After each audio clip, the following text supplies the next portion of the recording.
Okay, so pangatlong araw ngayon na hindi na naka-ad libitum sila Sol 1 meal a day ulit. Tignan natin kung kakain sila ulit agad ngayon kagaya ng mga past 2 days. Kasi nga nung napansin natin sa ad libitum, mas lalong humina sila kumain. Kasi nga alam nilang laging mayroong pagkain. Pero ngayon, papakainin natin sila ng SDN, of course, the best dog food in the multiverse of bigat. Yan, SDN. Sige, si Logan muna. So this is about... Papakain ko kay Logan ay mga 430 grams kasi, hindi, ano pala, mga 350 grams yan. Okay, so this is his first and last meal of the day. And si Sol, bibigyan natin si Sol ng mga 450 grams, which is equivalent sa 1% ng body weight niya. Kasi ang body weight ni Sol ngayon ay nasa 43 kilograms. So, dapat nasa mga 430 grams lang ang per day niya ng SDN 42. Ayan, so tansyahan lang naman tayo dito. So, more or less, ang bibigay ko kay Sol ay nasa 450 grams. Good for one whole day. Ganyan katipid po ang SDN and hindi na natin kailangan magbigay ng kahit anong vitamins, additives, mga supplements. Yan, nandiyan na kasi lahat yan sa SDN natin. If you want to order SDN dog food, nasa sdndogfood.com ang pag-order ng SDN 42. Message po kayo sa amin if you want other SDN variants. Okay, pwede po tayong ituturo namin kayo sa pinakamalapit na distributor or dealer. And kung gusto niyo maging dealer din sa lugar ninyo, o gusto niyo maging distributor sa probinsya ninyo, mag-message lang po kayo sa amin and baka open pa ang area ninyo. Ayan, so okay naman, no? Since hindi sila nabababad sa pagkain buong maghapon, ngayon ko lang ulit sila binigyan ng food. Diretsong kain na kagad sila Sol at saka si Logan. Ayan, no?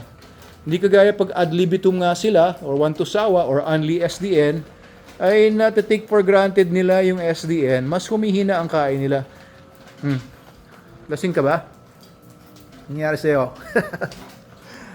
Ito si Adam. So itong si Sol, mas lumalakas nga ang kain niya kapag ka 1 meal a day lang, kapag ka inaalis yung dog food sa paligid niya. Kasi guys, meron tinatawag na pagkasawa sa Tagalog or sa English ay smell fatigue.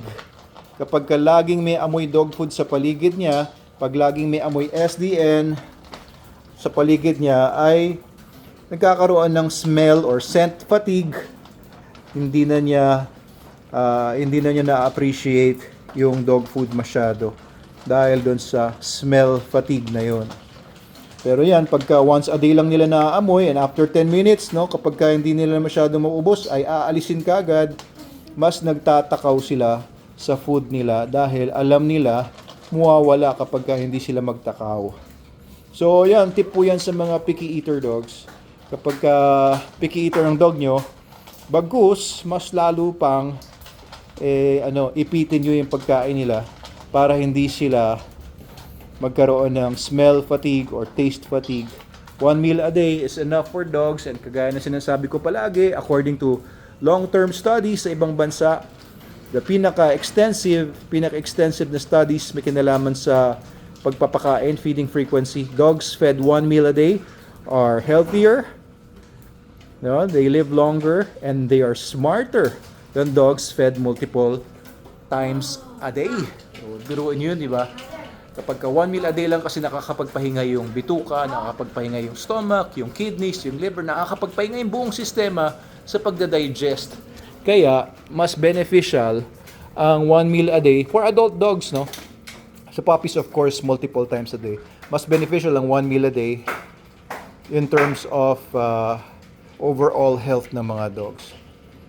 Ayan, so kapag ka inayawan na niya yan, umupo na siya, nagpahinga na siya, iniwan niya yung dog food niya ng matagal, ay aalisin ko na kapag kami natira pa siya. Pero feeling ko maubos niya ito kasi yung meal naman niya ngayon ay 1% lang naman ng body weight. Hindi tayo nag-overfeed sa kanila ngayon. Ayun yung katawan ni Sol, bato-bato naman, hindi mataba, hindi tabang hangin, pero yung katawan niya bato-bato, puro muscles, Kaya napakaliksi, talo ng talo nito, napakasigla nitong asong to. Okay. And upon checking, hindi naubos ni Sol. Akala ko naubos mo. Ay nako, ano na namang pinagagawa mo? Saglit lang kitang iniwan, ganyan na naman mukha mo. Puro ano na naman, skim coat. Pambira kang bata ka, pati sa mata mo oh. Ay nako, I have to wash this face now. Pira ka. Galing na naman sa taas ito. Tika na nga dito. Anong ginagawa? Kunin na natin to kasi nga hindi tayo nagbababad sa kanya ng dog food na yun. Kay Logan na to. Psst, ikaw, pasok ka sa loob. Inside. Inside.